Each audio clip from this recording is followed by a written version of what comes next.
Welcome to the channel Liturgy of Slaves. Swing low. O chariot swing, come in for to carry me home. Swing low. Sweet chariot, stop. The promise of freedom. In 1863, the Emancipation Proclamation promised freedom to millions of enslaved people across the South. By the war's end in 1865, that hope had spread like fire among Mississippi's black population. Families who had endured generations of bondage believed a new life was finally beginning. They imagined land of their own, schools for their children, and the dignity of working for themselves. At Davis Bend, a plantation once owned by Joseph Davis, brother of Confederate President Jefferson Davis, this dream seemed within reach. Joseph had experimented with giving enslaved people autonomy before the war, and many freed families thought this would be the foundation for a fair future. Through communities, echoed the promise of 40 acres and a mule, a symbol that real independence was possible. Near the Mississippi River, churches and small schools began to appear, bringing spiritual strength and education. Yet beneath the excitement, fear lingered. Determined to keep control of the cotton fields that dominated the economy, many white landowners resisted change.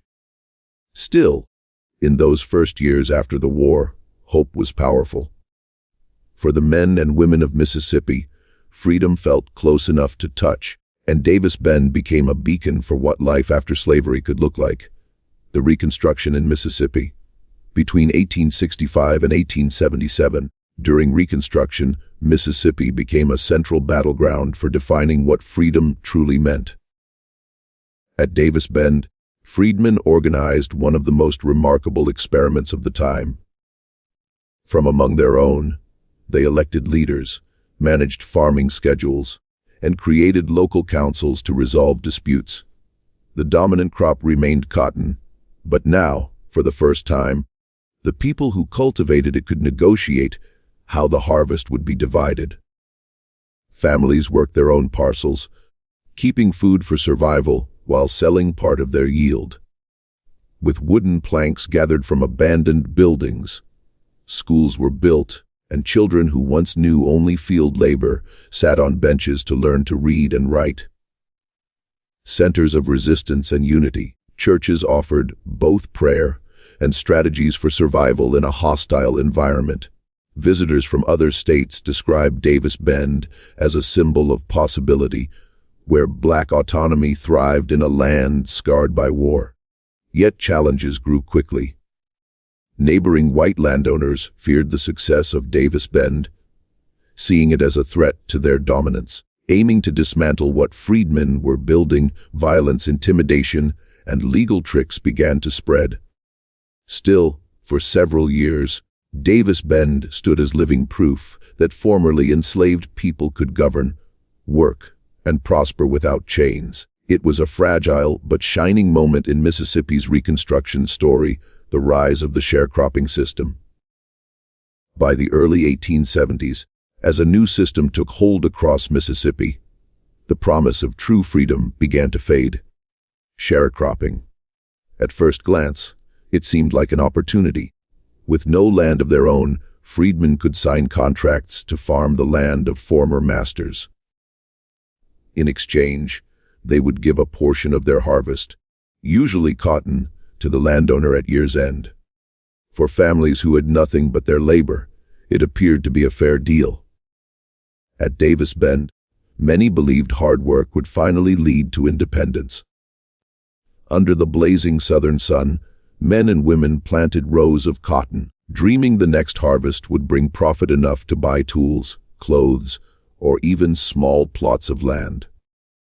But from the start, the balance of power was unequal.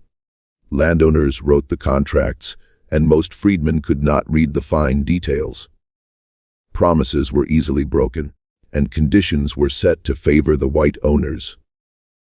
A bad season, floods from the Mississippi River, or falling cotton prices could ruin a family's chance to break free. A trap rather than a path forward, sharecropping soon became. Instead of building wealth, freed families were locked into endless cycles of dependence on those who had once enslaved them. The introduction of false debts. Connected to sharecropping came another cruel invention, the plantation store. At Davis Bend and other plantations across Mississippi, landowners insisted freedmen buy seeds, tools, and food only from their stores. Prices were inflated and every item was recorded as a debt against the family's share of the future harvest. Sold for double or triple might be a plow that cost a few dollars elsewhere. Bags of seed were weighed light but charged heavy. To survive, families needed these supplies, so they signed the credit books without choice. When harvest time came, landowners calculated the debts with numbers that never seemed to add up. No matter how much cotton was delivered, the storekeeper declared expenses were greater. Families who had worked from dawn until night discovered they now owed more than before. Instead of earning profit, into a shadow turned this system of false debts, turning freedom. The cotton fields of Mississippi no longer had chains, but they had ledgers that bound families just as tightly. Year after year, children grew up watching their parents labor with nothing to show for it. At Davis Bend, what began as hope for independence became a cruel lesson in how easily freedom could be stolen through paper, ink, and lies. The cycle of dependency.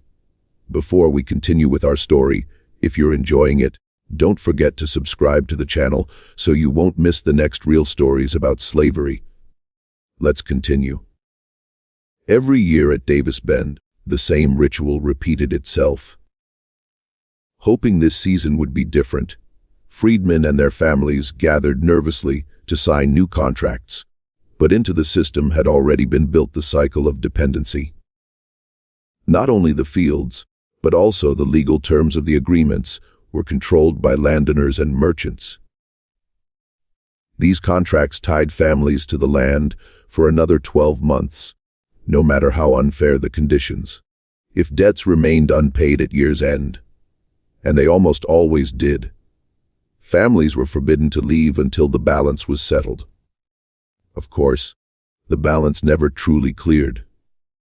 The books of debt were manipulated with costs added for tools that broke, interest charged on unpaid seed, or even penalties for imagined laziness. Trapped found themselves parents who wanted to move to another county or start fresh. If they left, sheriffs and deputies, often allied with the landowners, would chase them down and drag them back under threat of prison. A cruel illusion was the result. Technically no longer slaves, the freed people of Davis Bend saw their lives chained by debt contracts that never expired. Their parents' obligations were inherited by children who began work in the fields almost as soon as they could walk. From one contract to the next, families passed, always hoping for freedom, always ending in disappointment. A life sentence in disguise became what looked like economic opportunity, a cycle of dependency that echoed slavery in every way but name. The role of white overseers and merchants. Behind the polished counters of plantation stores and the ledgers of local merchants lay the true machinery of economic slavery. Complete control over the books was held by white overseers and merchants, and those books decided the fate of every family at Davis Bend. Well enough to challenge the figures, few freedmen could read or write numbers. Even if they tried, the courts of Mississippi, dominated by white judges and juries, sided with the merchants almost every time. That a family's harvest had been smaller than reported could be claimed by an overseer, and there was no way to dispute it. Often weighed on rigged scales was cotton by merchants, subtracting pounds that had been honestly picked. At the season's end, a family might deliver hundreds of pounds of cotton, only to be told their debt had grown larger. Many realized the fraud, but had no power to resist. Always in the background was violence. Anyone who protested too loudly risked beatings, eviction, or worse. The fields were patrolled by overseers, making sure work was constant and discipline harsh. Meanwhile, merchants extended credit on purpose, ensuring no family could ever fully pay. Deliberate was this manipulation of records, a calculated effort to maintain control. Together worked the paper contracts, the store accounts, and the false weights to create a prison without walls. Davis Bend became a place where hope was constantly drained, where families were tied not by chains of iron, but by numbers written in ink, impossible to erase. The broken promises of land ownership. When the Civil War ended, across the South like a sacred promise spread the phrase, 40 acres and a mule. For the freed people of Mississippi, land meant everything: independence, stability, and the chance to provide for future generations. At Davis Bend, many families believed this promise would finally give them the soil they had worked for decades without pay. They imagined planting not just cotton for sale, but corn, beans, and vegetables to feed their children. Land ownership meant no more begging merchants for credit or living at the mercy of a plantation store. Yet the promise never came. Instead of land being distributed to freed families, much of it was returned to the very men who had supported the Confederacy. The plantations, including areas near Davis Bend, were reclaimed by wealthy white landowners who quickly pushed freedmen back into labor contracts. Those few who tried to buy land faced impossible prices or were cheated by false deeds and corrupt officials. Withheld were mules, tools, and seed unless debts were signed, ensuring no family could plant without owing more than they earned. Another cruel illusion became the dream of land ownership, so powerful in the years right after emancipation. At Davis Bend, hope turned to despair as families realized they would never be allowed to own the fields they had plowed for generations. Instead of building independent farms, they were forced back into a system where the soil itself became a weapon against them. The legal system in Mississippi that sided with landowners. For the freed people of Mississippi in the 1870s, the courtroom was no place of justice. Controlled by white lawmakers, judges, and sheriffs who worked hand in hand with landowners and merchants was the legal system. At Davis Bend, when families challenged unfair contracts or false debts, they found doors closed before the trial even began. That he had delivered more cotton than recorded could be presented by a freedman, but the judge would dismiss his words as worthless. Little weight against that of a white merchant carried the testimony of a black man. Court clerks delayed hearings, imposed heavy fees, or simply ignored petitions altogether. Without hesitation, sheriffs enforced eviction orders, dragging families from their cabins if they dared to resist plantation authority. Not only by the plantation store, but by the laws themselves was debt peonage reinforced. Mississippi statutes allowed landowners to seize harvests, livestock, or tools to satisfy debts that were often invented in the first place. Hunted as contract jumpers were those who fled the system, sometimes jailed until forced back into the fields. A shield for those who profited from exploitation and a weapon against those who sought freedom became the legal system. At Davis Bend, people learned quickly that signing a contract meant surrendering not just their labor, but their voice in the eyes of the law. Another stage where the old power of slavery was dressed in the new clothing of legality became the courtroom. Instead of protecting the rights of the newly freed. The generational impact. By 1873, the tragedy of Davis Bend was no longer just about the men and women who had once been enslaved. It had begun to shape the very lives of their children. From the moment they could carry a water bucket or pick cotton from the stalk, children were pulled into the cycle of labor. Parents often hoped education would be their escape. But schools in Mississippi were underfunded, targeted by hostile neighbors, or destroyed by white supremacist groups who saw literacy as a threat. At Davis Bend, children learned quickly that their future was already written in the debt ledgers of the plantation stores. When parents died or grew too weak to work, their children inherited the unpaid balance, binding them to the same land. Even marriage did not break the cycle. Young couples often discovered that both families carried debts, which merged into a larger obligation. Crushed were dreams of moving away, finding work in nearby towns like Vicksburg or Natchez, by sheriffs who tracked debtors and returned them to the fields. Year after year, generations were chained to the same cotton rows under contracts, designed to last forever. For the children of Davis Bend, freedom was something spoken about in church sermons and whispered at night, but never truly lived.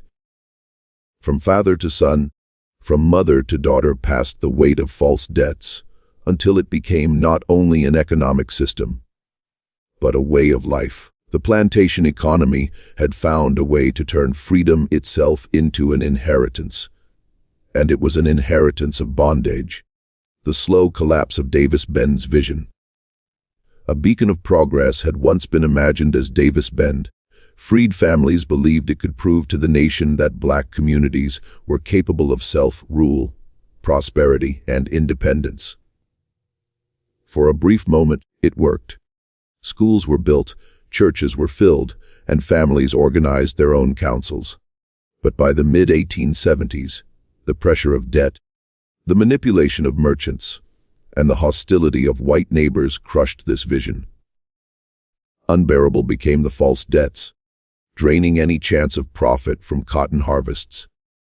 Many families fled, some moving north along the Mississippi River in search of better opportunities, while others disappeared into nearby towns as wage laborers. But even those who escaped carried the scars of betrayal. The land itself, once a symbol of hope, returned to the control of white landowners who restored the old plantation order under new names. By the late Reconstruction years, Davis Bend had lost its dream of freedom. What remained was a cautionary tale about promises broken and opportunities stolen. For the freedmen who had trusted in contracts, schools, and churches, the collapse was not just material, but deeply spiritual. They had fought to prove that freedom could thrive, but the system of eternal false debts ensured that slavery survived in another form. The legacy of Davis Bend lived on as a story told by elders to their grandchildren, a story of hope that was strangled and a freedom that was promised but never delivered.